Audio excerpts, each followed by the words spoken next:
Okay, there we go. Well, I just want to tell everyone thank you so much for coming today. We're in for a treat. We've got Doug Dobberfuhl, who's one of the people who I've learned so much from his writings, from his books.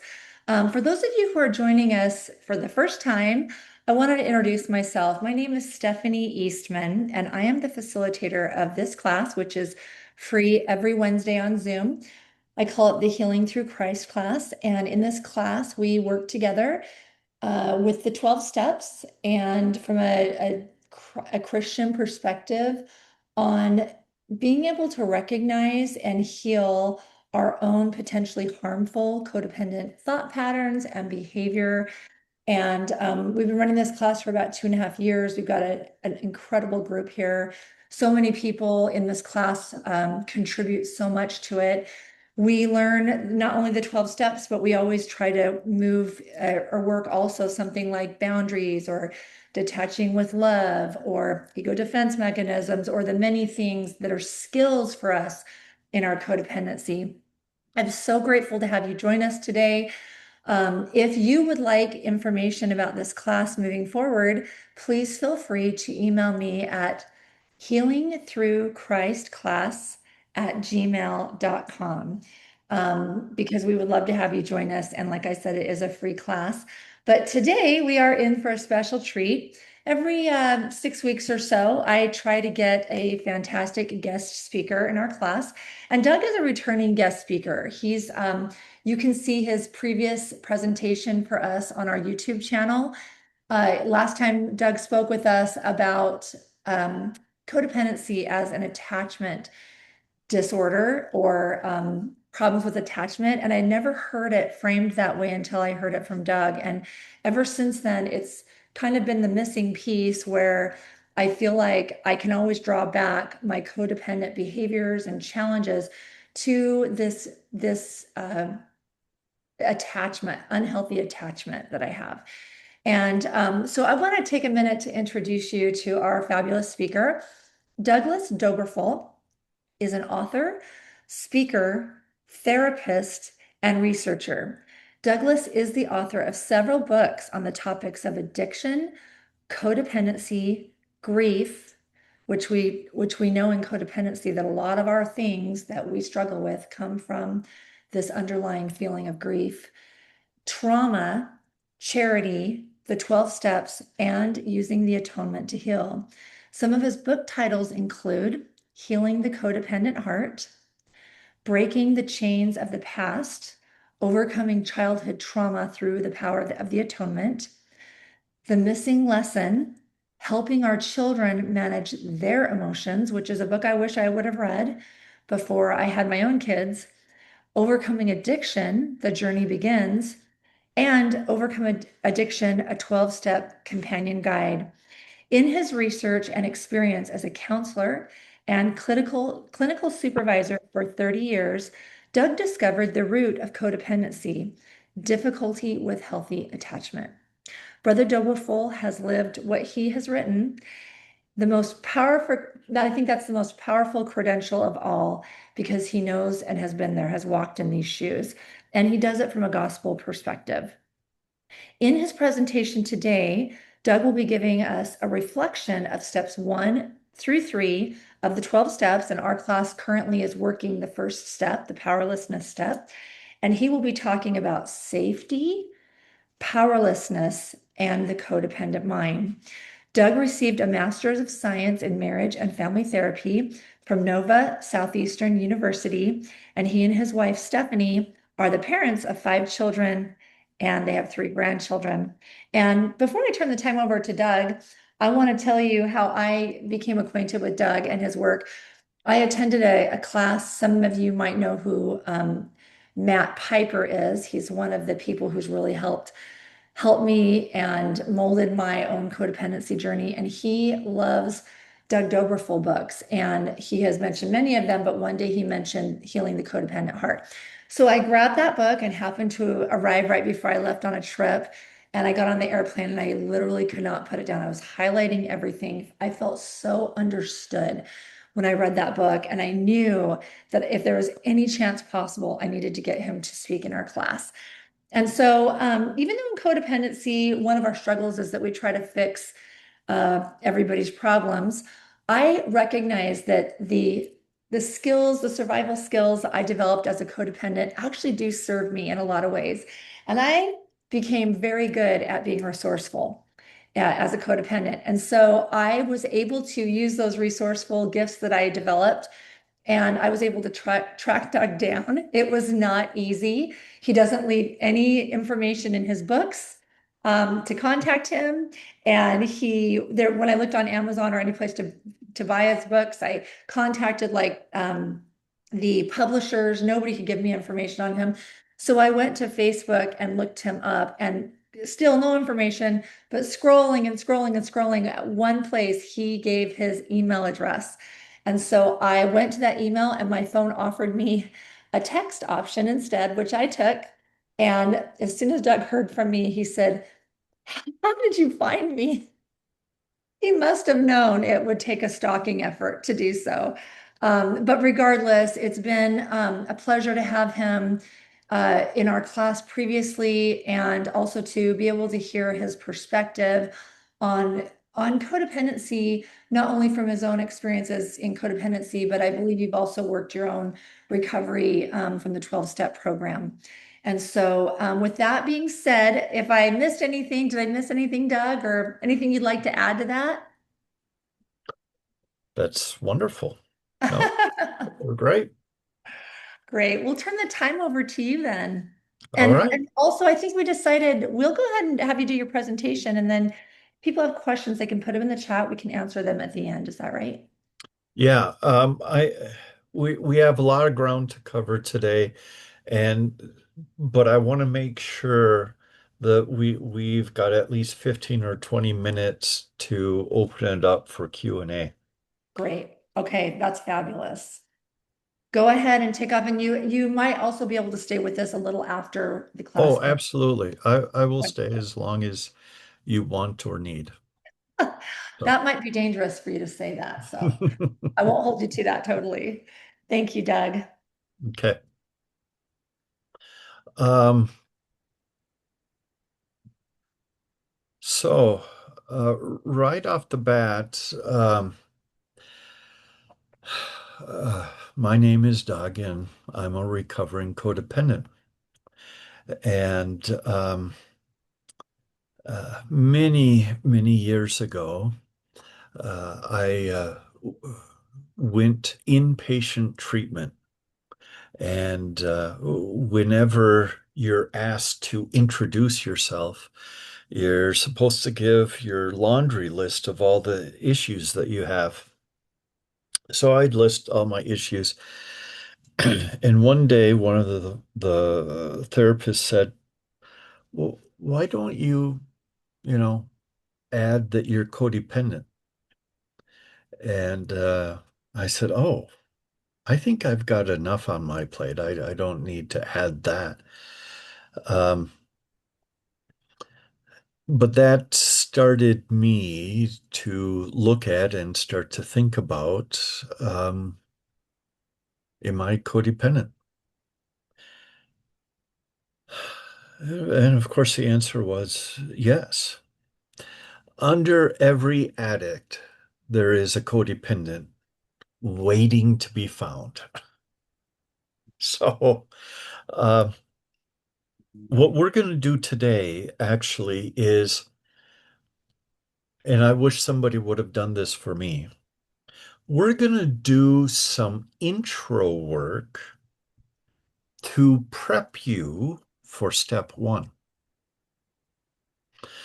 And that's going to look like um, we're going to address a lot of issues in this preparation stage. The goal is that in step one, for me to admit that I'm powerless over my codependency, it supposes that I already understand that I'm codependent.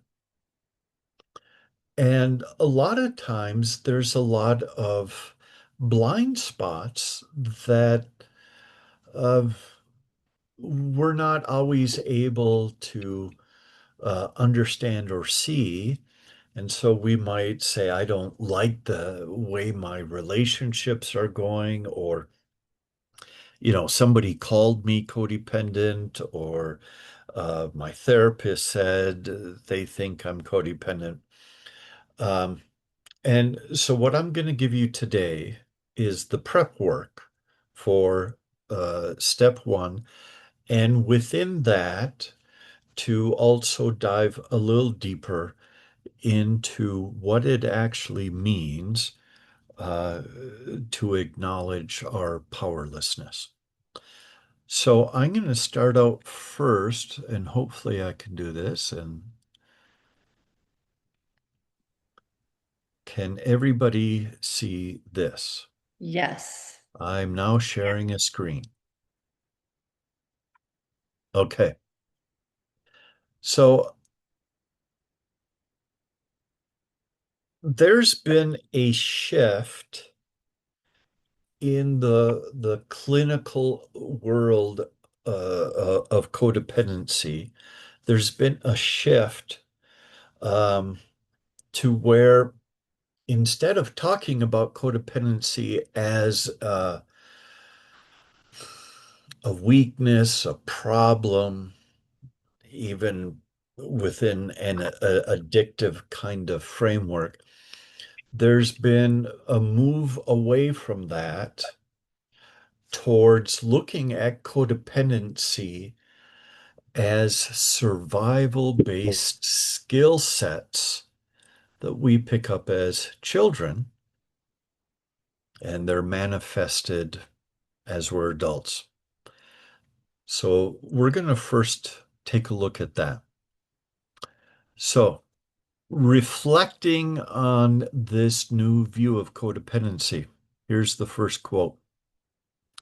Codependent behaviors often represent, here's the first new thing, nervous system strategies developed to, and these are all good things, preserve attachment, reduce threat, and maintain emotional safety in environments where connection felt uncertain or dangerous.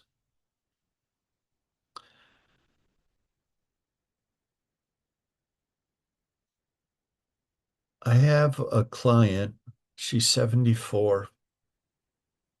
I asked her about her childhood, and she said, "Oh, I had a great childhood. Uh, my mom was the best mom in the whole world."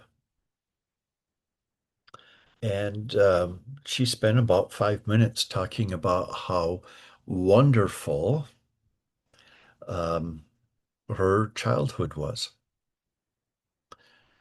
And then I asked her, "But you married a man that you didn't want to marry. And you said the reason why you married him is because you didn't know how to say no." And she said, "Yeah, that's right. It was a difficult marriage full of physical and emotional abuse." Um, and she never left. He died a few years ago, and she said, "Oh, I'm finally free." So we kept talking and we kept talking. And then she said, "Well,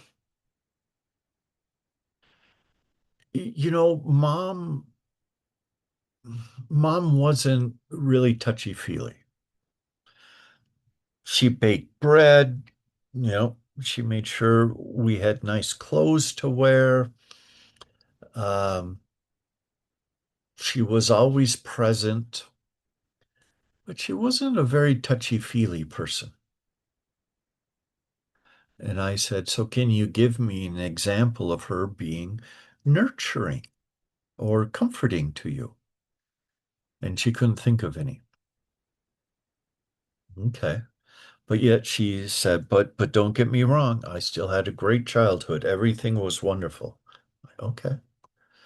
Then we talk a little bit more, and then she offers up, "Well, my sister recently told me that before mom died, she confided in her that she never wanted to be a mom, that she didn't like making bread, that it was never something that she wanted to do.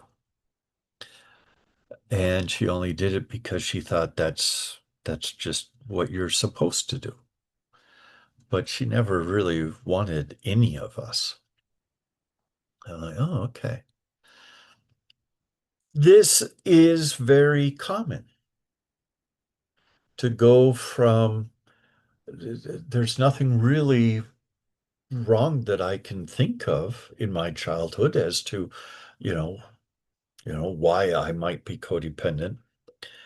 And we're going to talk a little bit about how how to look at that denial or that blind spot and help us to understand without guilting, without shaming, and without blaming our parents, um, how we got to where we are today. So the first thing is to understand that humans are biologically wired, seek proximity, meaning we are not created to be isolated, living life alone. We're biologically wired to maintain attachment bonds, to monitor social safety, avoid abandonment, and to co-regulate emotionally. What does that mean? When a child is born, their brain still has an awful lot of growing to do, most notably the prefrontal cortex. It's located right here. A child doesn't have that. It doesn't start growing until you're about 2.5 if you're a girl and about 3 if you're a boy. That prefrontal cortex actually will take up to 18 to 20 years to fully develop. It is the prefrontal cortex that helps us to regulate our emotions. And so, what does that mean for a child? It means that a child doesn't know how to regulate their emotions. And so, that regulation comes from somebody else that has a prefrontal cortex, i.e., mom and dad. How mom and dad manage their emotions becomes the framework for how I, as a little boy, am going to end up managing my emotions. So that's what it means to co-regulate emotionally. I want to make it clear. Codependency is not about people needing people too much. It's not about that. The issue is that attachment, safety, identity, and emotional regulation become over-dependent on another person. And now here's the first big thing that I really want you to see. Hypervigilance, which means I'm kind of always on alert. I didn't realize this until recently, but when I go into a restaurant and I sit down, I'm always sitting so that I can see the front door to the restaurant and I can see people coming in and out. And what I realized is there's actually a reason why I do that because I'm hypervigilant. I'm always on some level, consciously or not, trying to assess, is there a threat, right? Which here's the hypervigilance turns into survival scanning. That's an example that I just spoke about. People pleasing turns into, what is that actually? Conflict prevention. I don't like conflict. I don't like people being sad or hurt. I don't like people getting angry. And so if I do some people pleasing to, try to smooth everything out, um, then we won't have any conflict. Emotional caretaking is actually all about attachment preservation. I I'm not trying to take care of you and help you with your emotional life or your drama simply because I like doing that. There's actually a deeper reason for that.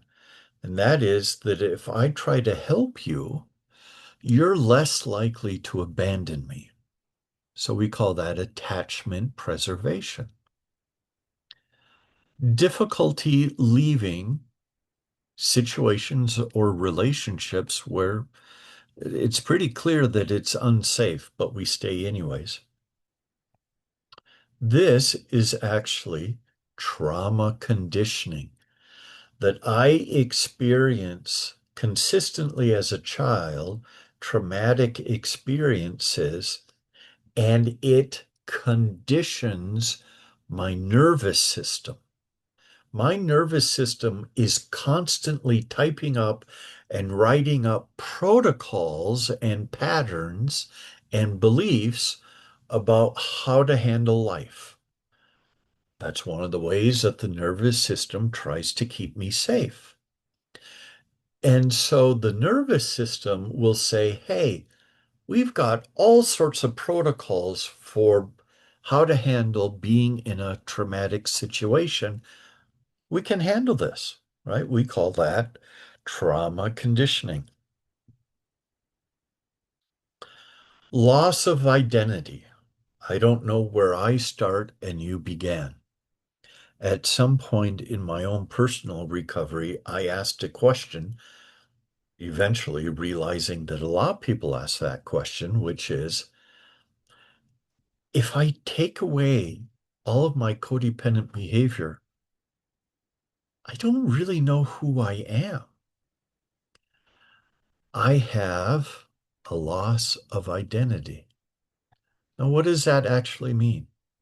It's a chronic adaptation to coercion. Here's an example. I don't know if you've ever heard this from any of your parents, uh, but I would tell my mom what I'm feeling. And if she didn't like the way I was feeling, she would say, oh, you don't feel that, or you don't think that way. And because I desperately wanted her to love me, I would say, "Oh, okay. I don't feel that way. I guess I don't think that way." And it's not like I was aware enough to say, "Well, how should I think?" or "What should I feel?" Um,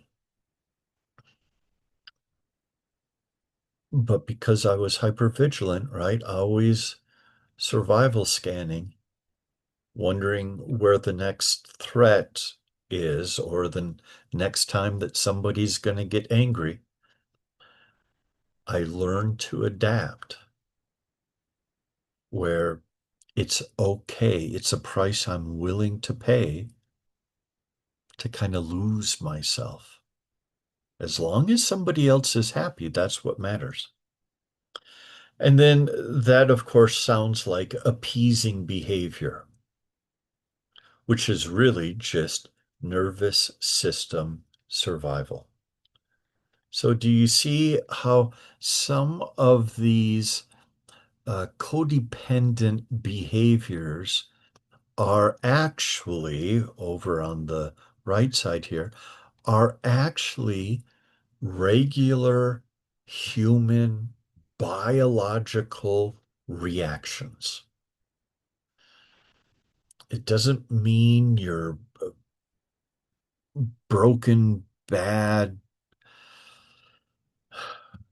Uh, it means that your body is just doing whatever it can to try to survive situations that at the time seem unsurvivable. So the old model focus for codependency is We got to talk about boundaries. We got to talk about detachment. We have to help people to stop enabling others. We have to improve self-esteem.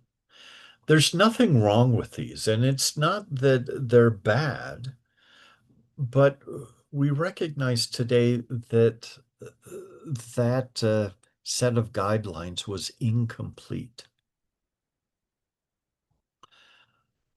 The new model is to focus on nervous system regulation, trauma processing, attachment repair, rebuilding autonomy, restoring identity, and then just some basic education. So, the old model, not that it was so overt about it, but it promoted this idea that if you're codependent, you're pathologically needy. Actually, we should start to view codependency as adaptations to chronic relational threats.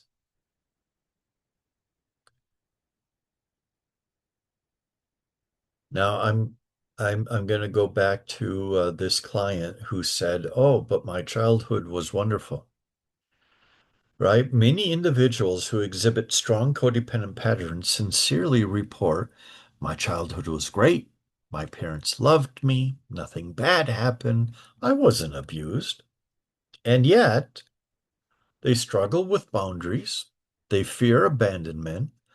They overfunction in relationships. They suppress their own needs. They people please compulsively. They feel responsible for other people's emotions. They panic during conflict, and they kind of lose themselves in relationships. Here it is, the key insight. Trauma and attachment injury are not defined only by catastrophic events. Sometimes the issue is not what happened. Sometimes it's simply what was missing. So I can have a good childhood, but that doesn't necessarily mean I'm going to have a secure, healthy attachment. A child might genuinely experience loving parents, stable housing, food, even vacations, good, healthy family traditions, and no actual overt abuse. And they will still develop insecure attachment patterns. Why? Attachment is not based solely on whether the parent loves the child. That's only one ingredient. Here are the other ingredients necessary to create a functional, healthy attachment. Emotional attunement, right? My example was I told my mom what I was feeling, and she said, "Oh, you don't feel that way." That is not emotional attunement. She is not attuned to me at all. So, for a healthy attachment, we need emotional attunement, consistency, emotional safety, how parents respond, how responsive they are, how do they handle our mistakes, permission for authentic selfhood. We In child development, we talk about the terrible twos. And one of the reasons why it was labeled the terrible twos is because between the age of 2 and 3, a child has developed enough in terms of their brain and their nervous system to realize a fact, a new fact, which is I am no longer directly connected to my mom. Up until that point, my brain only sees our relationship as a symbiotic relationship. I am part of my mom, and that stays until around 2.5 to 3. So at that time, what do toddlers do? One of the first things they do with this newfound fact is it empowers them. I am my own person. All of a sudden, they're saying no. They're saying no. Here's food. I don't want it. All of a sudden, they have all these opinions. They're talking back. Well, what's really happening there? The child, in a very clumsy way, is trying to flex their power muscles. Look at me. I'm separate. I'm distinct. I can be just me. Now, how a parent handles that shift is really, really important. If the parent kind of slams the child, don't you dare be disrespectful, um, or anything of the like, it's telling the child it's not okay for you to just be you, to explore your own boundaries, right? And then, of course, to get a secure attachment, you also need healthy boundary development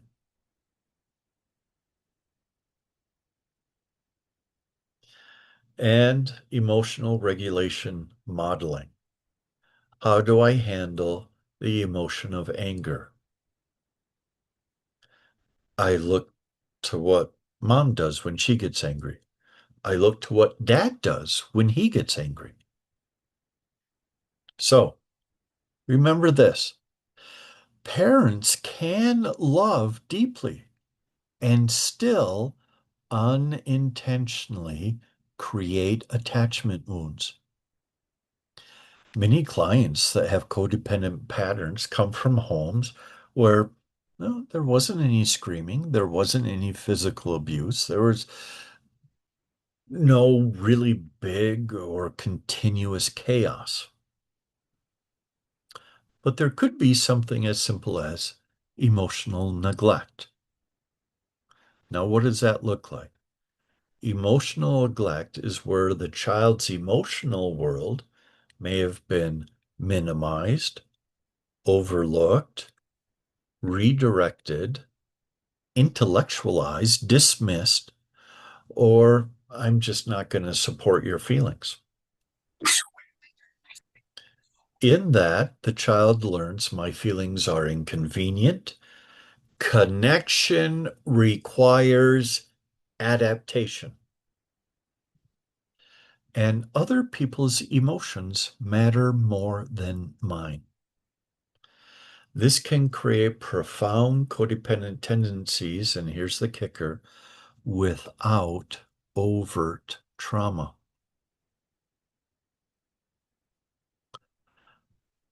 So there's a difference when we take a look at our parents between intention and impact. Intention and impact. A parent may love their child deeply, sacrifice enormously, work hard, provide financially, while still being emotionally unavailable, anxious, enmeshed, dysregulated, controlling, or inconsistent. In other words, children adapt to emotional realities, not parental intentions. Uh, my stepdad married my mom when I was 3 years old, and he didn't have any kids and didn't really know how to get along with us. Um, he would come home from work and immediately change into work clothes and go outside. I don't know what he was doing out there as a child. And I wouldn't see him. So I'd see him for dinner and then he'd go outside and do whatever. Um, he never sat down and played with us on the ground. He was just absent a lot. Now, did he work hard Did he claim that he loved us? Sure. But he just wasn't really available. Now, let's talk a little bit about enmeshment. I can be in an enmeshed relationship, but still my body is not going to treat that as being abused. Enmeshment means, here it is, blurred emotional boundaries, over involvement with somebody else, or they're over involved with us. Emotional fusion. I don't know where I began and my partner begins. Lack of individuation. I can't, it's not about me being me. It's about me being there for you. And an excessive dependence on closeness. I had a client who came to me and said, my marriage is on the verge of collapse because my husband has an enmeshed relationship with his mom. It's like they can't do anything without talking to each other first. He's supposed to be doing that with me, right? But here's this excessive dependence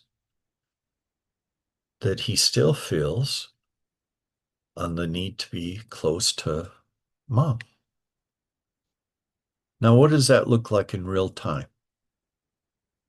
The child might become the parent's emotional confidant. My dad did that to me. He would always, my stepdad, he would always come downstairs to my bedroom and talk about his marriage problems and problems that he had with the other children in the family. And I became his confidant. Overtly, I thought out loud, I I think I'm my dad's therapist. And I was 12 years old. The child might be the caretaker, right? One client said I had to empty all the beer bottles and get rid of them and call work and say that mom wasn't feeling well, right? The kid was the caretaker for an alcoholic mother. The child might be the stabilizer. Okay, have you eaten today? All right, I'm going to make sure that you eat something. The best friend. And the child might actually become the emotional regulator, whereas the parent is supposed to give reassuring comfort to the child. In some situations, the child is tasked with emotionally reassuring and comforting the parent. That's what it looks like when we talk about enmeshment. So, families may appear loving and close from the outside, but internally, the child may never develop a separate emotional identity. And if you experience that, and even if you say, I don't know if I experienced that, this is the kind of behavior that as an adult you will experience if this happened. You will feel guilty about setting boundaries with other people. You will be afraid of disappointing others. You'll feel overly responsible for the relationship, and you will struggle to know your own needs. In other situations that, again, the body does not read it as abuse, some children learn, I am loved most when I am useful, successful, calm, easy, right? Like not a burden.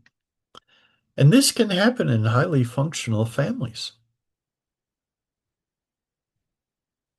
My parents can praise me for achievement.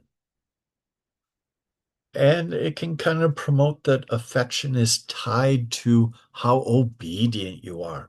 Are you a good little girl? Are you a good little boy?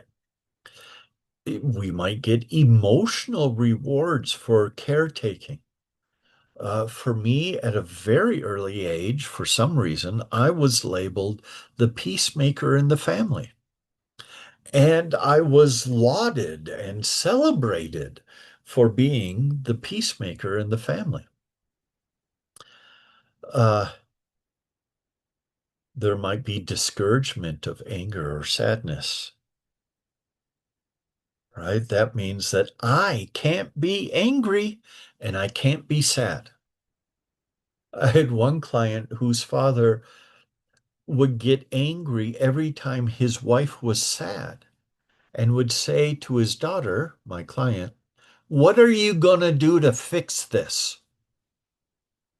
And she grew up believing that she was responsible for mom's happiness. Right? The body doesn't necessarily interpret that as abuse. Yet these are things that we can be experiencing that will put us on that path. And what do we learn as children? Connection depends on performance. Another way to put it, I grow up believing that love is conditional. Connection depends on how good I am. And what does this create in adulthood? Perfectionism, self-abandonment, people pleasing, over functioning, overextending. You're the person at church that is always there and always serving and really overextending because we don't know how to say no when somebody asks us. Again, these codependent behaviors are not tied to distinct overt trauma. Many developmental wounds do not feel dramatic while we're growing up because they were normalized, they were chronic. The child always adapts early, and the environment is all we know. Here's a good way to think about it. A fish doesn't notice water. They live it, they breathe it, they're in it all the time. It's the same thing for a child. Growing up in my family, unless there is overt abuse in my face, that's just the way it is. How many times have you heard somebody say, I thought my family was normal until I brought my friend over and they're like, what is going on? Um, when when I asked my wife to marry me and brought her out to meet the family, she was there for like 3 days. And the first morning, she wakes up, she takes a shower, she gets dressed, she goes downstairs, and I'm downstairs. And as we're sitting there eating breakfast, all the rest of the family members are walking around, coming downstairs, and they're in their underwear. Nobody's wearing pajamas. Nobody's thinking about, oh, we have a guest here. Maybe we should put on some clothes. And she's looked at me and she said, why is everybody walking around in their underwear?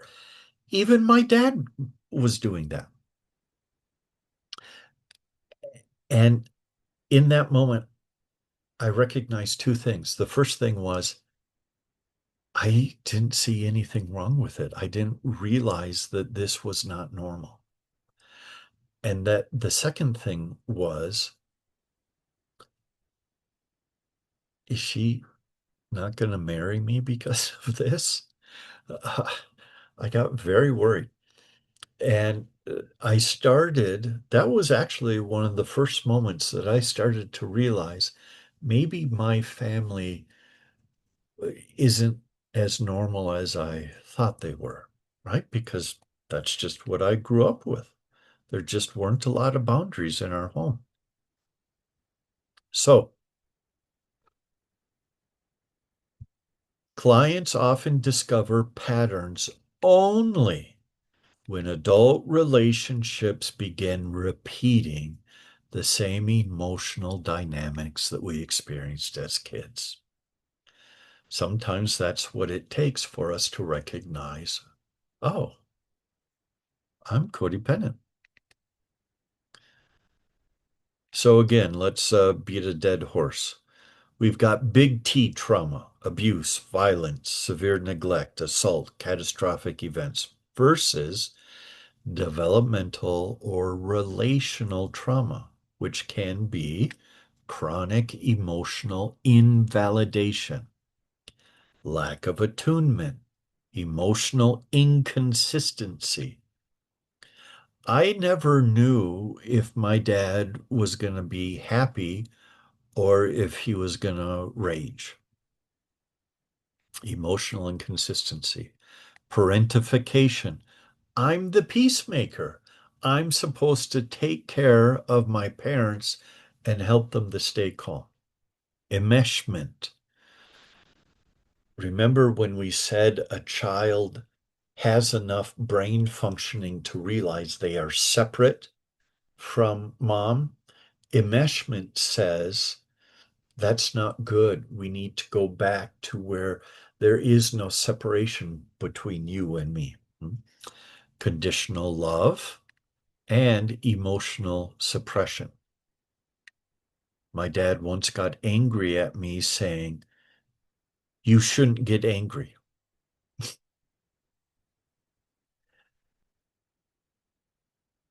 In truth, codependent patterns often emerge more from this category up here than the actual trauma. Now, I'm not saying that maybe, some of you haven't experienced real trauma, capital T. I am suggesting that there's also all of this other stuff that maybe because we don't label it as trauma, it's easier for us to kind of dismiss it. There was a time, unfortunately, where the goal was to convince people how terrible their childhoods were. I'm very glad to say that that has changed. The goal is now to help each other understand how relational patterns develop. Okay, my goodness, 12:49 already. How much time do I have? The class goes until, well, would it be 1:30 your time, 12:30 our time? Oh, okay. Yep, till So 1:30. I've got a few more minutes. You're 11, I'm 11:50 right now, so if you're 12:50, you got 40 minutes still. Okay. I want to share one more thing to really hit home that codependency is actually a biological process of how to handle these early relational issues. Again, we're not saying mom or dad is good or bad. We're simply trying to understand the relational patterns. We're just trying to find the truth without judgment. So here we have, again, looking at codependency from a biological point of view. We're going to touch again on attachment. This is important because all of us have done it. It doesn't matter how young you are or how old you are. We have all done this. Children develop internal working models. Yeah. Am I safe? Are others reliable? Do my needs matter? Is closeness dangerous? Must I earn love? From these questions, we get encoded relational templates. Templates are like the rules that the brain sets up, expectations. So, codependent patterns often reflect anxious attachment, fear of abandonment, heightened attachment activation, meaning it's really important for me to try to find a safe connection. And I'm going to go to a, a lot of extreme lengths if I need to try to make that happen. And of course, emotional fusion, where I get lost inside of someone else, calling it love. Now, this is the scary part. And this is all of us. And if you have children, this is all of your children. By around 6 to 8 months old, still a baby, infants show clear attachment preferences. By 7 to 9 months old, not even a year yet, infants can display separation anxiety and organized attachment behavior. Infants begin developing an internal working model, right? Going back up to look at, these questions. They begin developing their internal working models about safety, caregiver responsiveness, and emotional regulation within the first 2 years of life. By the time you were 2 years old, you already had theories, working models about whether or not your world was safe. And if it isn't safe, what do you have to do to try to make them safe? Children adapt behaviorally to caregiver inconsistency, emotional availability or unavailability, and stress long before they even have the ability to communicate.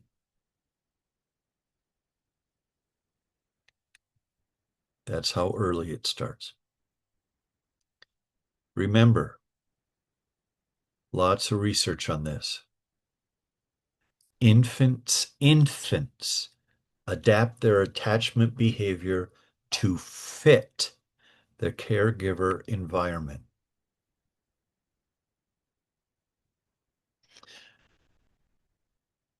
What I found out is that when I was born, my mom was losing her husband, my bio dad. He had found another girl and was moving on. And she was obsessed with trying to win him back. Uh, she lived with her mom, my grandma, and later in life, my grandma said, your mom was kind of crazy when you were born. And she was either really, really depressed or she was really, really angry. And it was a lot. Well, guess what? Being born into that environment, I am without, it's automatic, just like my heart beating, it's automatic. I will adapt to the environment that I'm born into.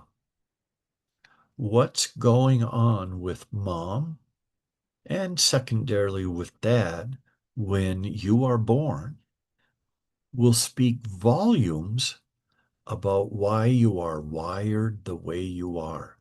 You have to learn how to fit into the environment you're born into. Now, let me give you this. Inconsistent caregiving leads to anxious attachment strategies. A rejecting caregiver leads to avoidance strategies. And a frightening caregiver leads to disorganized strategies. So we're going to end on this. Codependency is rarely, if ever, born in adulthood.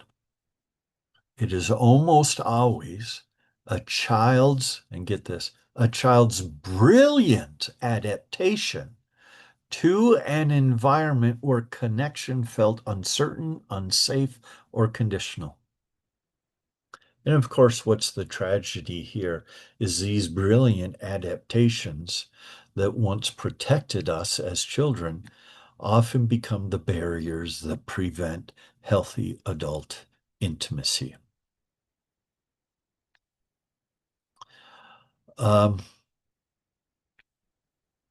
so children from unpredictable homes become hyper attuned to emotional cues, meaning they get really good at reading mommy and daddy's facial expressions, the shifts in their tone of voice, the emotional tension that they might pick up on, and any kind of sign of rejection. If you've experienced any of that as an adult, you're most likely to overread people. You kind of look at them and you size them up, you judge them, you put them in a category, even though you may know nothing about them. You might feel responsible for regulating the relationship. Well, I don't want my husband to be angry, so I need to make sure that the house is clean. Well, yes, cleaning the house is nice, but look at your motivation. You're doing it out of fear, right? I feel responsible for regulating relationships. I struggle with uncertainty. Now, let's stop and pause for a moment about that. Uncertainty.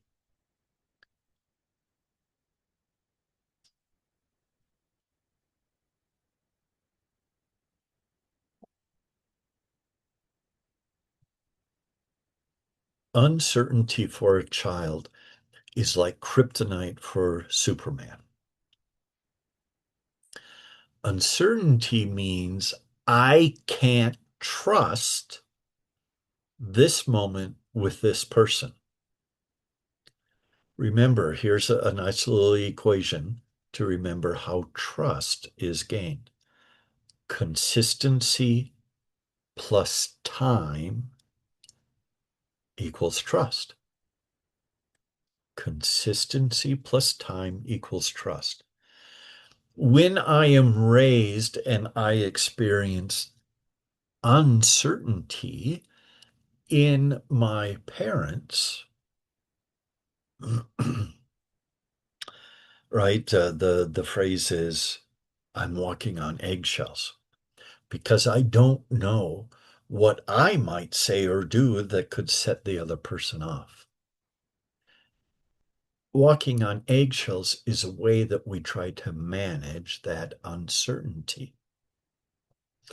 If there's a lot of uncertainty, it means that I grow up having a difficulty being able to trust other people. And or that the opposite is also true.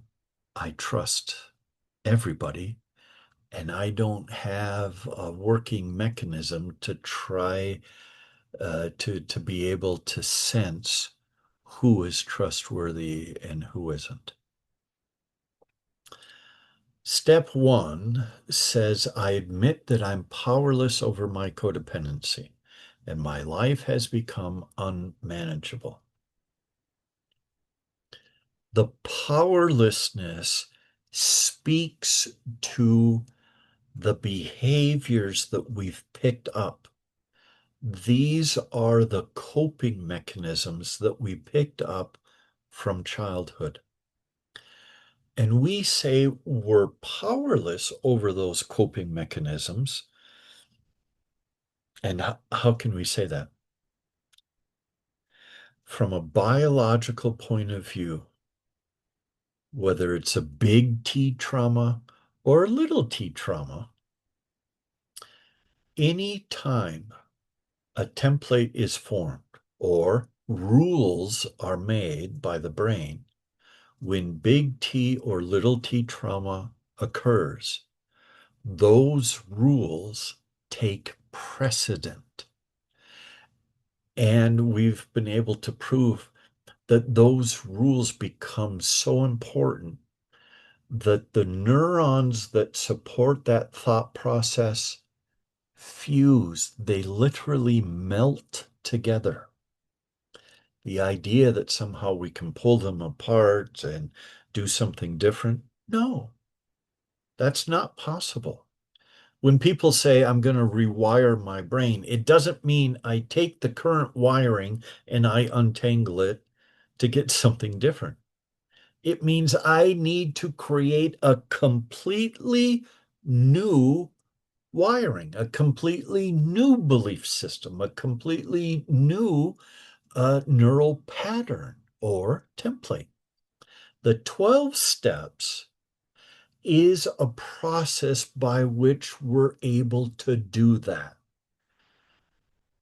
It is a way that we actually create new beliefs, new neural pathways, so that our behaviors can actually change.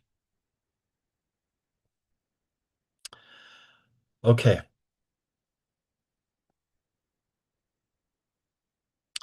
It's hard to do step one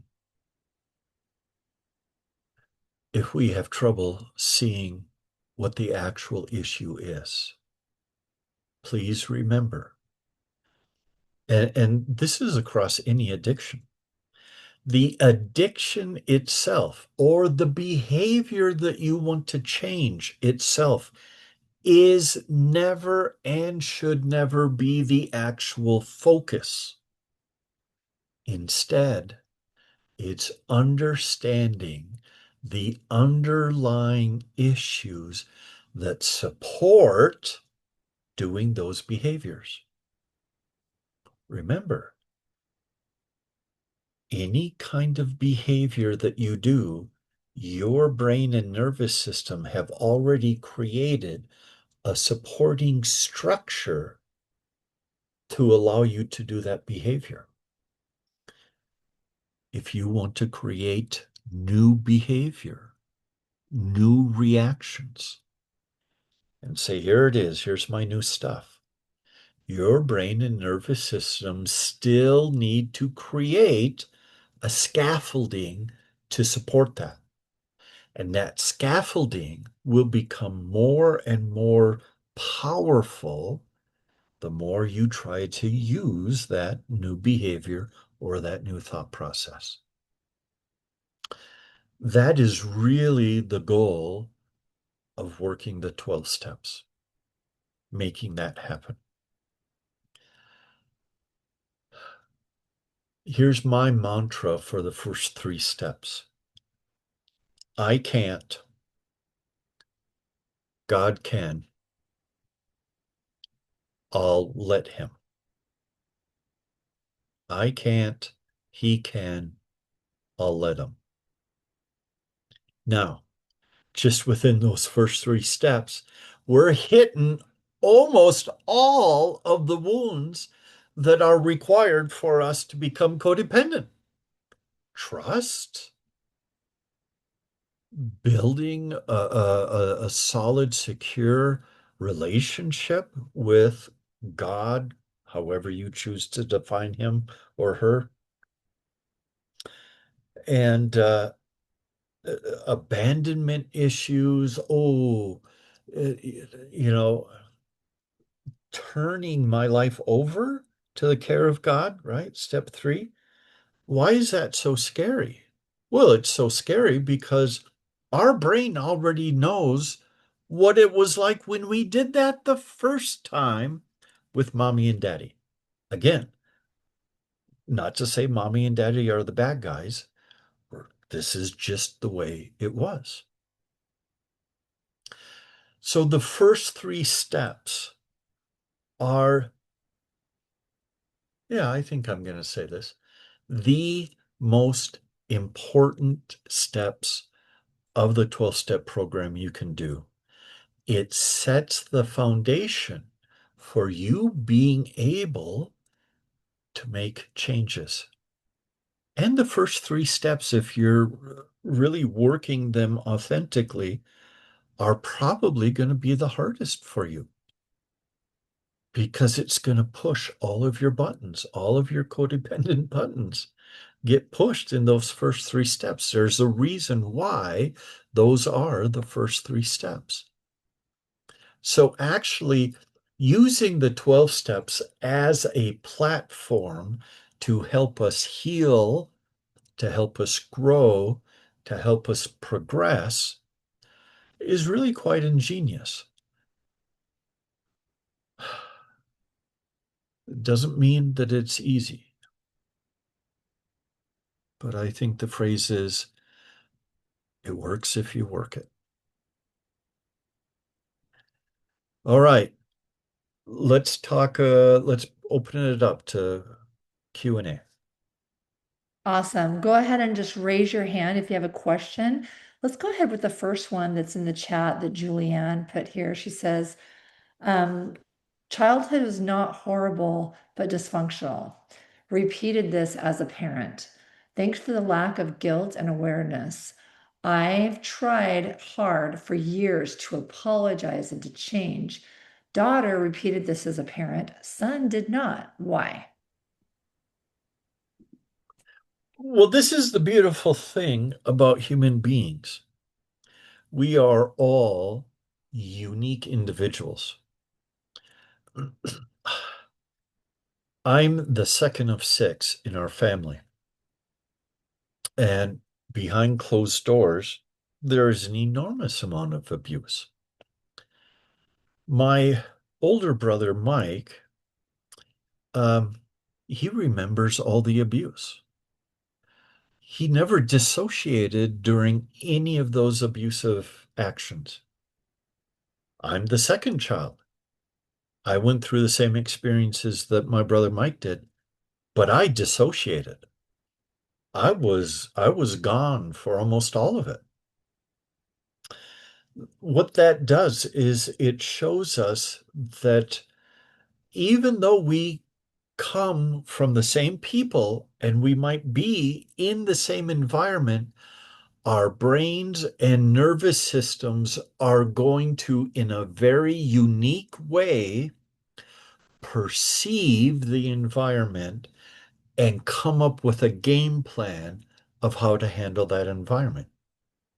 For Mike, he just lived through it. I don't know how he did it. For me, I did the exact opposite.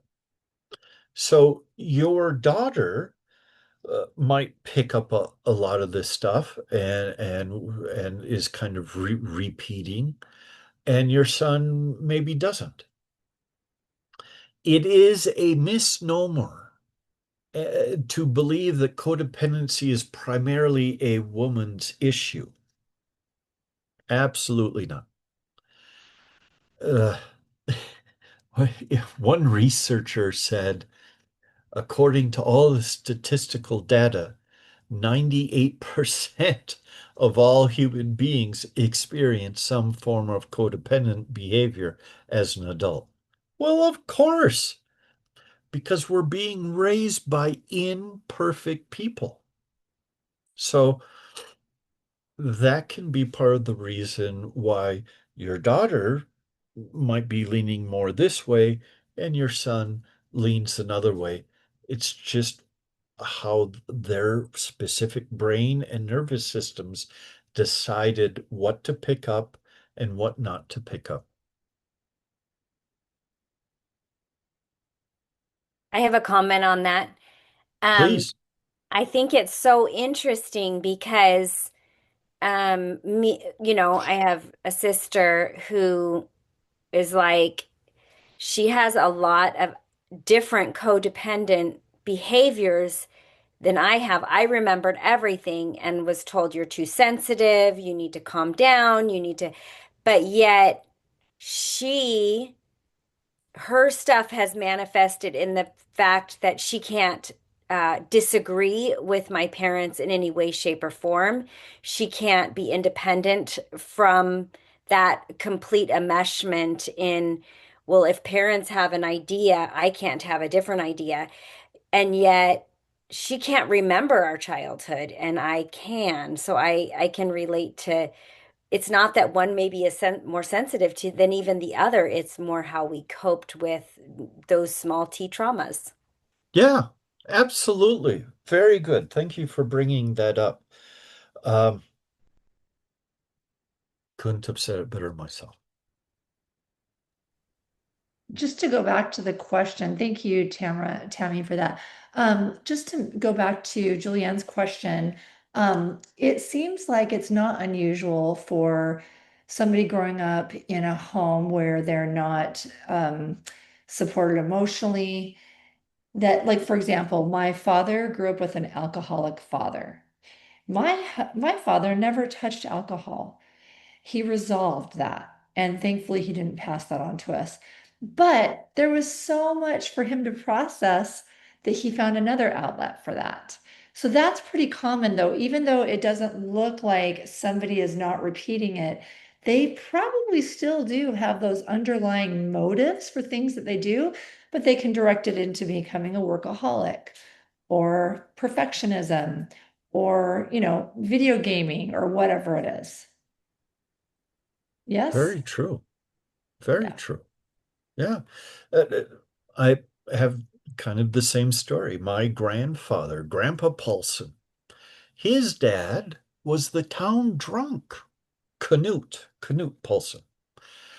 And he was the town drunk. And Grandpa's job was to go around and find which bar his dad was at to bring him home. He never touched alcohol, but he was a compulsive overeater. He ate his feelings. He died when he was 61. He was a very big man. How am I going to deal with the wounds of, not being able to feel safe around dad, not feeling love from dad? Well, I'm not going to drink because I hated that. And then I do something else because, well, that looks completely acceptable. I didn't realize it, but whenever I visited with Grandma and Grandpa Paulson, he had a hot fudge sundae every night before he went to bed. And at the time as a kid, I thought that's great. Uh, but he ended up dying early as a result of, that's just one example. So, yeah, I just noticed in the chat that Julianne answered the question by saying, daughter turned to drugs to cope, son turned to performance. So that's very, very, that's what I'm trying to say. There's some ways that we cope that are socially acceptable, even admired, but there's still a coping mechanism, especially when they're taken to an extreme. But, you have somebody who drinks alcohol and socially that's not as acceptable as somebody who works really hard or who, does all the good things, right? So, okay, we've got two hands raised. Tammy, why don't we go ahead with you first and then Kylie. Go ahead, Tammy. Yeah, thank you so much, Doug. I loved this was amazing how I've heard a lot about codependency over the years, and the way that you broke that down was just, I'm gonna have to go over it again. That's awesome. Um, so oh, well, now I'm needing to take a drink of water just a second. Um, so I have an issue with having a lot of like shame, not feeling good enough. I think there was a certain way that I was supposed to think and feel. And, I've tried to be very good, but somehow this perfectionism of missing the mark, or, maybe I'm not behaving enough, codependent enough. I just can't quite meet the mark. Obviously, at this point, I don't want to, but there's a lot of shame that somehow it wasn't very overt, but I carry that shame that's somehow just not good enough, not loving enough, not something, that I just can't reach that. And I do look outside for validation. I tend to doubt myself, and then um, see, I check in with others, can I make this? Can I do this? And there was some codependence from my mother and some anger from my father, but basically the shame that's just kind of nebulous. I don't know what you recommend for that.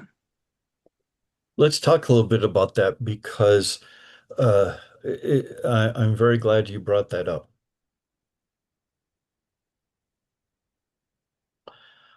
We as children do not experience shame until around 2.5 to 3 years old. Why? Because shame says who you are is bad. My brain doesn't even have the ability to understand that I am separate from my mother until 2.5 or 3 years old. So shame is a developmental emotion that we experience once we realize I am my own person. I am an individual. The sad thing about that is when we experience shame, it can be very overt. I don't love you when you do this. Or it could be very, very subtle, and we may not even pick up on it consciously. When we experience shame as a child, right, starting again at around age 3, we know that when we experience trauma in the nervous system, it's hierarchical, meaning we always go to fight first. If that doesn't work, then we go to flight. And if that doesn't work, then we go to freeze. So I would Guess say what? freeze was my go-to. As a child, and this is across the board, it's with boys, it's with girls.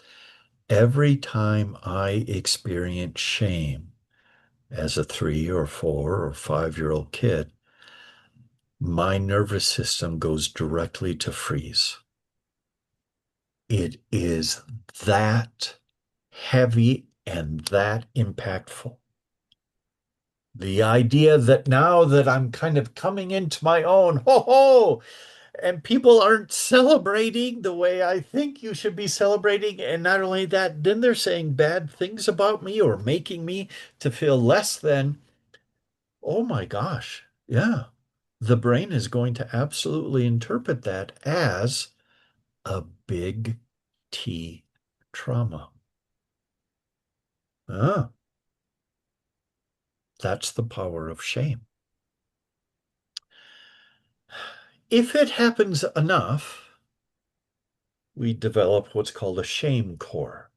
That part of my core identity, in the very center of me, is shame that says I'm bad, I'm unlovable, I'm not good enough, I'm a disappointment, I'm whatever. Now I'm going to say one more thing about shame. Remember, up until age 8, we, all of us, are biological sponges. We have hundreds upon hundreds of millions of neurons aimed at only doing one thing, taking in everything, and from that, trying to learn how to exist. We call those mirror neurons. Here's the thing that happens though. If my mom has a lot of shame, but she's trying to shove it down and ignore it. Maybe she's overperforming, right? A perfectionist. Maybe she's type A to prove to herself, right, that all that shame back there is lying. If she acts shamelessly, like slaps you across the face because you got angry, Yeah, I'm no, not that saying wasn't that happened. okay. What happens whenever a parent acts shamelessly to a child? Who picks up the shame? The child. Some of the shame that you have, Tammy, is, well, it's always from interacting with other people. But some of the shame could have been just that you just take what's ever there and it kind of becomes trapped inside of you. It doesn't even necessarily have to originate from you. We call that carrying other people's emotions. Yeah, I think I'm pretty good at that. Which I don't want to be. This is not a strength. Oh yeah, But I remember a lady coming in. I facilitated a 12-step program for many years, and a lady came in, and at the end of the session, she was just bawling. She was just completely fell apart. And so I sat down, and as we started talking, she said, "I can't handle all of these stories. These are terrible, gut-wrenching, heartbreaking stories. I just feel so bad for everybody in the room." I went and I got a glass of water and I filled it to the top. And I said, "You came into this room and your glass was already full because you're always picking up other people's emotions." And she said, "Well, I'm kind of proud of that. I'm really good at reading people. Like, I know what you're feeling, right? That helps us to bond." And I said, "But it fills you up with other people's emotions." And here's the thing about other people's emotions. Because they don't originate from me, I don't have any power over them. I can't manage them. I can't minimize them. They're a foreign entity. And my body can't do anything with it because it didn't originate from my body. And so over time, yeah, oh, picking up other people's feelings just, right? It's almost too much. It becomes too much. And that's why. Why do you think, looking at it from an adaptation, why do you think it became important for you to be able to read other people or to pick up other people's emotions? How was that going to actually help you as a child? because whatever I was doing that was not acceptable, at least in my own system, right? That then I could make sure I wouldn't do it again. This feels so horrendous that it's like I got to do whatever is necessary to make sure I never do that again and never feel that again. So you would pick up your mom's disappointment in you? I would say so. Mm. Not to get too deep, but definitely this is something you should be talking about if you don't have a therapist with a therapist. And what do you recommend? So, there's all types of therapists. What do you recommend to that helps Look to for lift that? look for a therapist who understands big T trauma and little T trauma, that understands childhood development and that has a good working understanding of attachment disorders, right? Because these are the actual wounds. You can say, oh, I want to look for somebody that deals with codependency. I would say don't look for somebody that deals with codependency. Look for somebody that has a lot of history and experience with the wounds that we're trying to manage, because that's what actually needs to be addressed and looked at. So you're saying it's the attachment and the trauma is what the childhood developmental stuff. Yeah. Yeah. So we'll end with this, Tammy. Shame cannot coexist with truth. Shame is always a liar. Okay, can you just expound on that for a minute? Shame cannot coexist with the truth. Can you just give me a little tidbit? Because whenever you feel shame, shame is not looking objectively at the whole experience. Shame is looking from a very specific viewpoint to determine whether or not you're good or bad. Here's the truth. And it's going to sound so trite, but please don't let that, you know, lower what it can do for you. The truth is, you have, and you've always had, and you always will have infinite worth and value. That is a truth. Shame is going to lie and try to tell you that isn't true. And unfortunately, shame is going to point to various experiences that you've had to try to prove that the lie is true.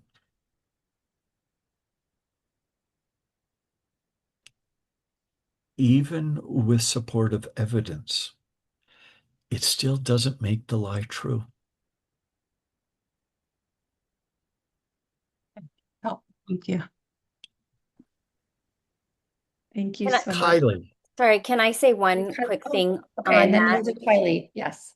Um, Also, I think when you really know that we're all in a lie about the character of God, and when we truly know the character of God, then that shame disappears because we are projecting God on our judgments. And so I would, at least in my experience, I've worked at when I'm in some form of lie or shame is there's a character of God that I don't understand. and there's actual biology to support that. Think about remember as children, we learn through representation. Who's going to represent God to us when we're 3, 4, 5? It's mom and dad. And mom and dad are incredibly mortal, incredibly human, and they are not perfect. They're right. They're not God. And so, yes, absolutely. We can grow up into adulthood, even being raised in a religious household where we talk about God all the time. And still, our template, when we think of God, on some level, doesn't actually connect us to the authentic being. It connects us to the representation that we had, which is our parents. And Makes that's why perfect we sense. end up having trouble with faith, or trouble with trusting God, or trouble with being able to be vulnerable with God. It's a very, very good thing you bring up. Thank you so much. Kaylee, if you're still available, do you want to ask your question? And then I've got one more on the chat I'll ask, and we'll try to make it quick. No worries. Thank you. So my question is, I noticed that whenever my husband leaves to go out of town, I feel like I close myself off to him leading up to him going out of town.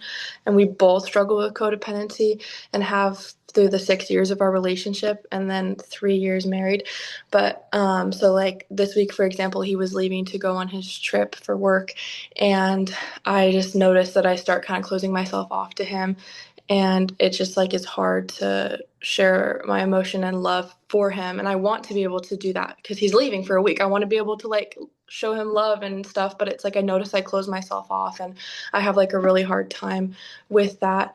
But then it's like when I am here on my own, I'm like so much more productive and doing things, but I guess just that initial like closing myself off and understanding that dynamic, how can I work better to not do that?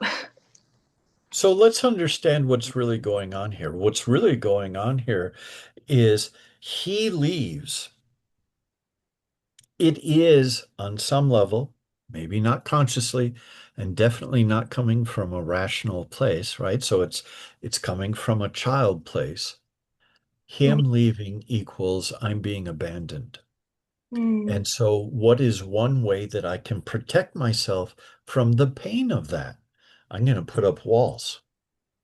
And I'm not going to think about him. It's almost like he doesn't even quite exist while he's gone. mm, And because of that, all of the anxiety and worry that I have when he is home about trying to make sure that we're loving and we're connecting and we're, being there for each other. There's a lot of energy involved in that, and there's a lot of anxiety involved in that. And so if you can just kind of erase him for that week from your mind, yeah, all of a sudden you don't have as much anxiety. You can be very productive. You can get things done because you're not worried about the relationship mm, because you have effectively, for this time period, said on some level, I'm not even in a relationship. He's gone. It's gone. And and there can even be some relief about that. That doesn't mean you don't love him, and that doesn't mean that he doesn't love you. What it means is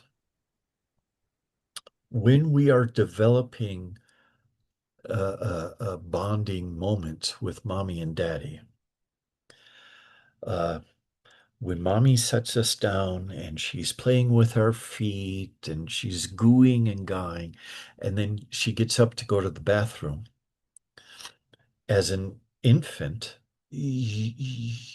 she's gone, and we don't understand object permanence yet. So we think she's gone. She's literally gone, like she's disappeared, she's dead, whatever. That is going to raise anxiety for us. Then she comes back. I'm still kind of like, oh, I thought you were dead. And then she comes back. But what happens if, in coming back, she doesn't try to reconnect with you?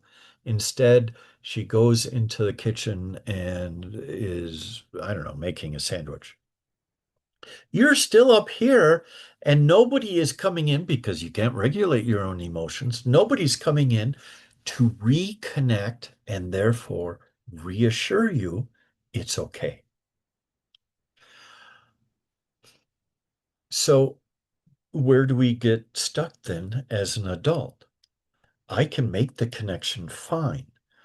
But when he leaves, I'm going to say, to protect myself, I'm going to become avoidant, almost like I'm not emotionally connected to him at all. And then when he comes back, what I want to do is to turn back and be with him But when I turn back and be with him, if you can do that, I'm betting there's still in the background a certain amount of anxiety about the next time he leaves, or just how well things are meshing together now that he's back. Almost like I have to start all over again, trying to reconnect with him. And that can make us feel anxious. It doesn't mean that you're bad at loving your husband. It means that the adaptations that you've created are making sure that you're safe. The problem is, do I need to be safe? Absolutely. But what else do I need to make that really good love connection? I need to be this: vulnerable, open. And sometimes doing this doesn't feel safe, even though I have no reason at all to believe that he's not going to be safe enough to where I can be vulnerable. Right. So those are some things that you can work on. Um,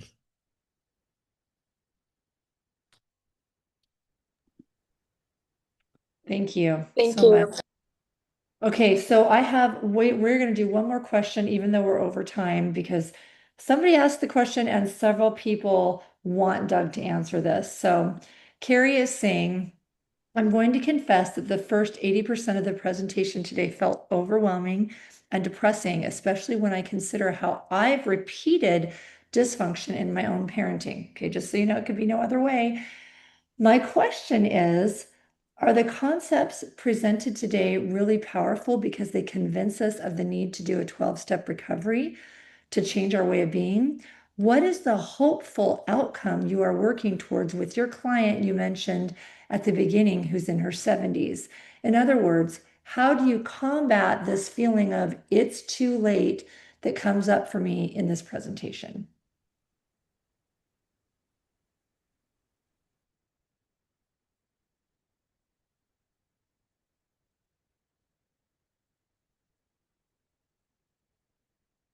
I want to treat this question with the gravity that it deserves.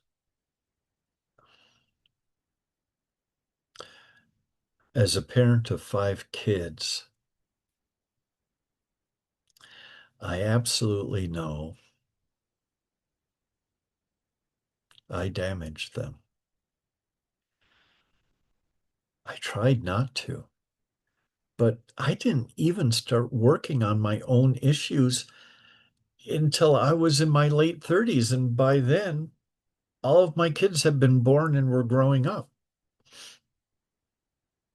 I really, really worried about that for a while.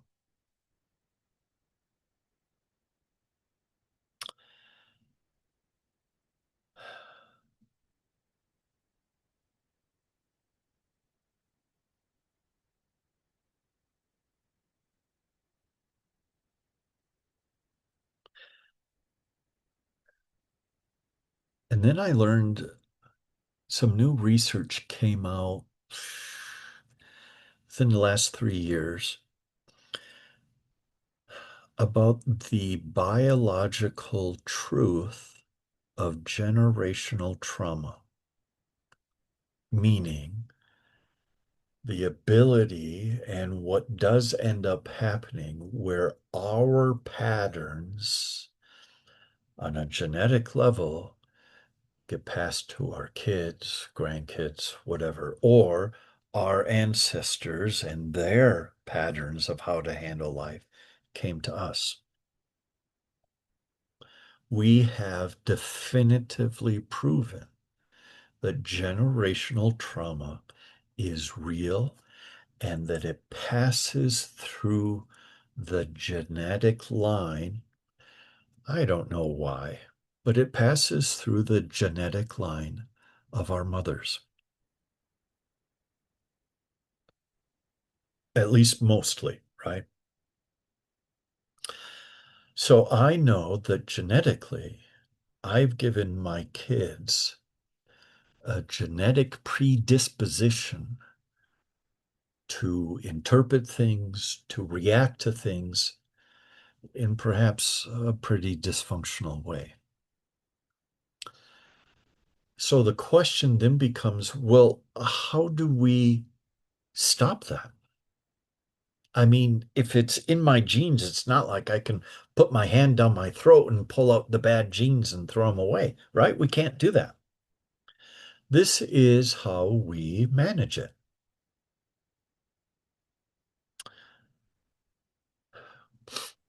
If I want to teach my body to do something different, here's the word: conscious intent. Or I need to do something deliberately. The genetic predisposition that we pass on to our kids or that's been passed down to us, all of that's going to happen automatically behind the scenes. Okay? We may not even realize that we're replaying any of that because it's automatic. To change that, it doesn't mean that I'm going to try to change that gene because I can't do that. But what I can do is be deliberate about what I think and about the choices that I make. So it looks something like this. Something very, very small. I'm making my bed to make sure that I can prove to myself that I'm worthy and deserving of having a clean and well put together bedroom. Another one is I am choosing to brush my teeth because I'm worthy and deserving of having good health. Say that out loud. Um, I am praying, or I am going to pray because, right, dot, dot, dot. So the choices that you might make every day without any forethought, and it's kind of like rote, I want you to stop doing that and instead be consciously deliberate in telling yourself, I'm doing this for self-care. I'm doing this for codependent healing. I'm doing this for whatever. That means that there is hope for your children and my children. Because my patterns, very unique to me, yes, but some of those patterns were just passed down to me, just as I passed down patterns to my kids. So I know that I can change those patterns through deliberate intention. We have to be more focused in what we're doing, even if it's a small thing. We can teach that to our children. They may not want to hear it, or they might get angry, but I'll leave it with this thought.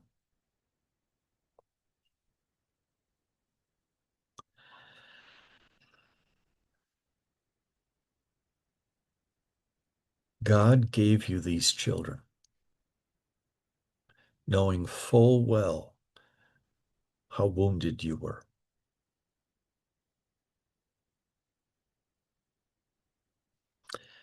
Now, this is graduate level thinking. If you believe that we are on this earth to learn and to grow, it doesn't make any sense then that our whole life is nothing more than summer vacation.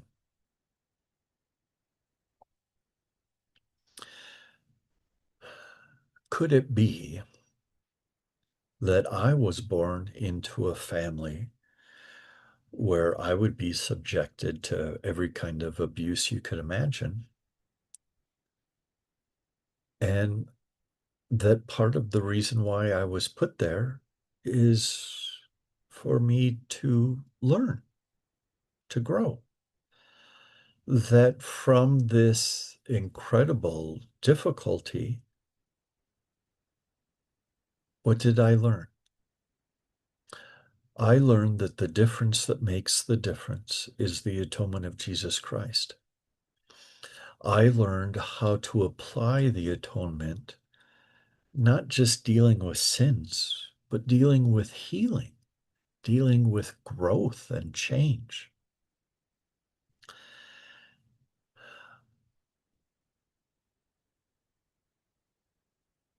I want to be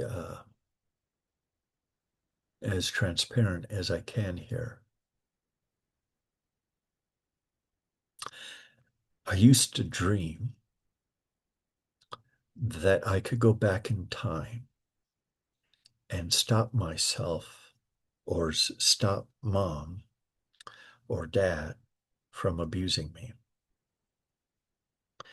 And I had daydreams about it. They were, I mean, I had a paper route in middle school, and that's all I would think about on the paper route.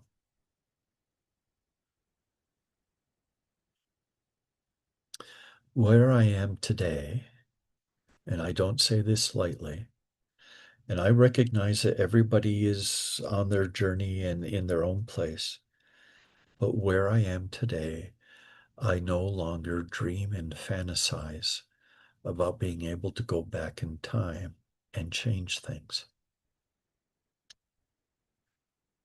This did not come easily, and it took decades of work to reach a point to where I could say,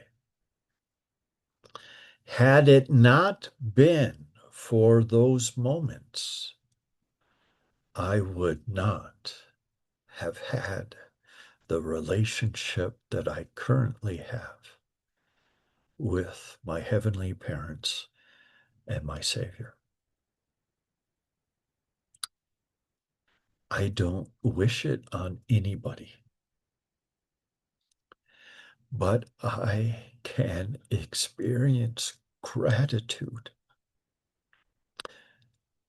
because of what it taught me.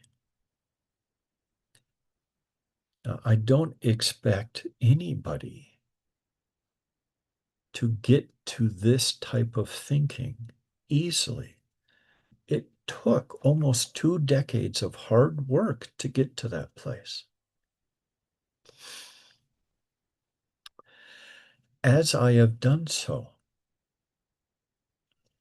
I have been able to have conversations with my children. And for the most part, they were well received.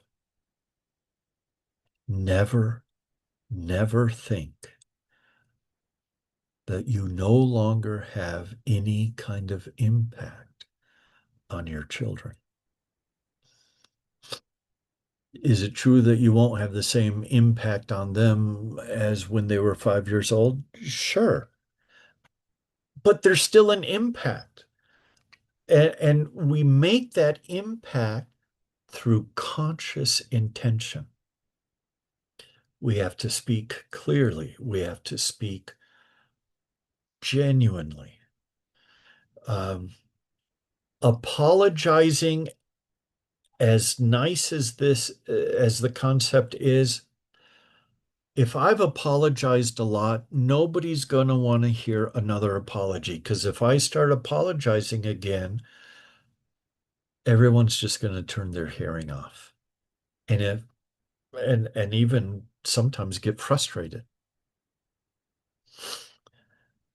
So sometimes it's not about apologizing. Sometimes it's about, can I share with you what I've learned as I have been trying to deal with some of my wounds, and see if they're open to that. That's just a thought.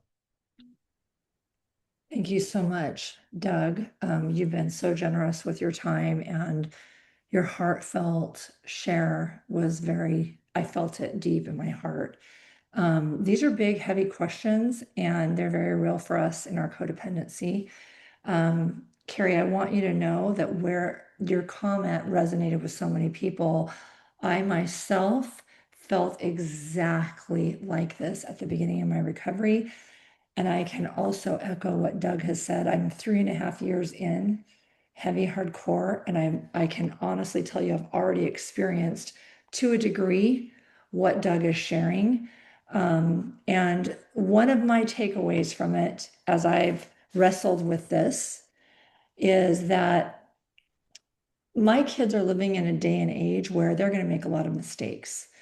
I really do believe that Satan's influence is they're swimming in it. I feel like it's a cesspool. And I hope that because they are so aware of my mistakes and trying to be so open and vulnerable about it, that they can know my mom really was this way. And what a what a great way to model of the power of Jesus Christ to completely heal. I can't think of anything more beneficial for my children than to have an actual person in their life who's made tons of mistakes and being able to heal, that healing, that level of healing is possible. And that couldn't have happened if I also hadn't made a lot of mistakes. So, anyway, I just want you to know that it's really common, especially in type one, in step one, when codependents who've tried to help everybody and fix everybody, we all of a sudden are like, oh my goodness, I hurt people. I never wanted to do that. And it really can set you back at the beginning, but keep pressing through. Steps 2 and 3 are where those shifts start changing. Step 4 is when we start unloading the baggage of why we do what we do. And the steps become to a point where, they call it Alcoholics Anonymous, because nobody would ever start if they had to be like open about everything they're ashamed about. But by the time you get to step 12, your mistakes become your story of hope. And you know that in my opinion, through God's power, through the atonement of Jesus Christ, that it really changes us, and we do not feel the shame, and we don't want to hide it anymore. We don't need to. So anyway, anything else, Doug, that you want to share? Yeah, one more thing.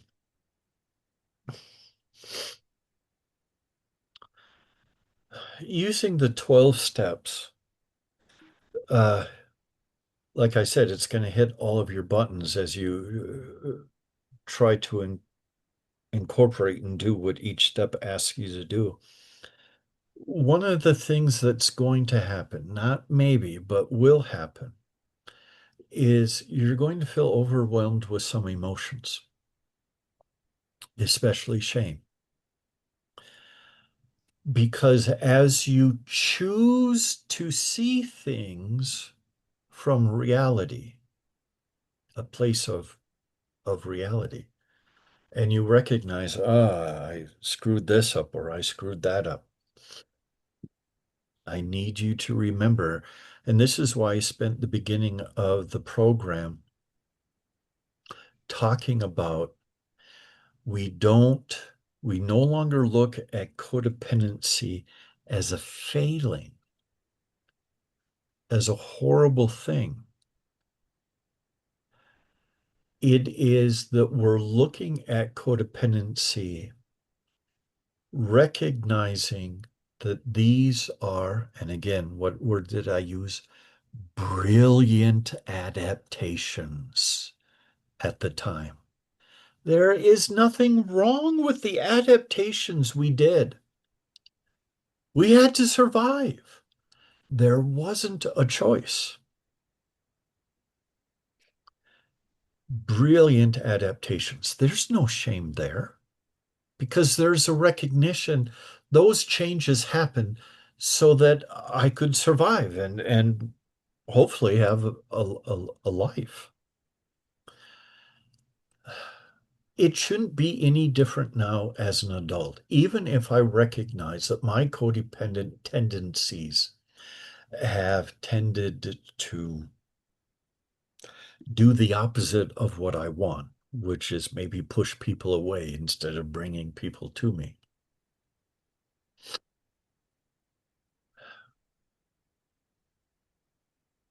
I want you to think about it the way the Savior thinks about it. Um, in the LDS faith, Spencer W. Kimball, one of the leaders, he made this comment. He said, Jesus doesn't care about what you did. He only cares about what you understand about it, what you did. He wants you to understand why you made those choices in the first place.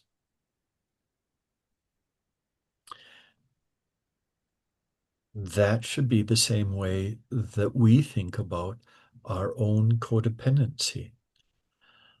I don't have to flog myself because I did all these terrible things in my codependency. Instead, I say the best thing I can do for myself and for everybody else is to understand the patterns.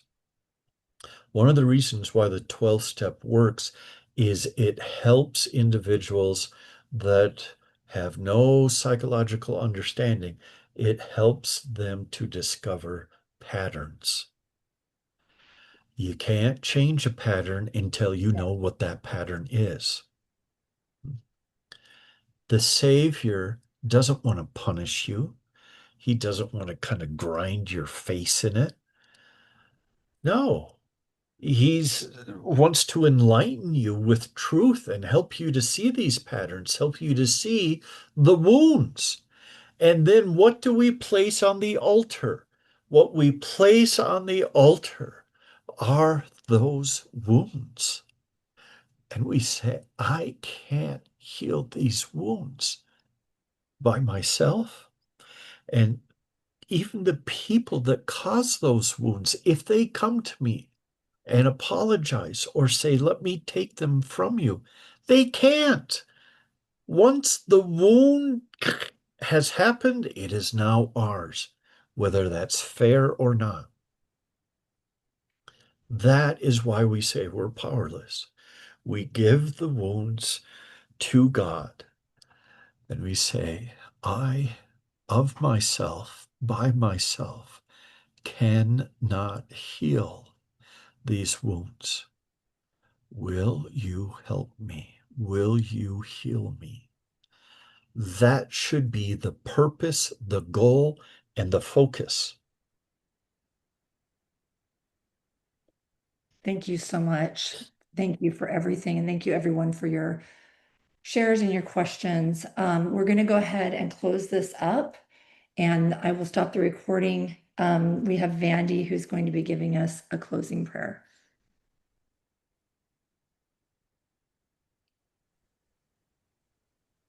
If you're available, Vandy. Yeah, I'm right here. Yeah. Thank you.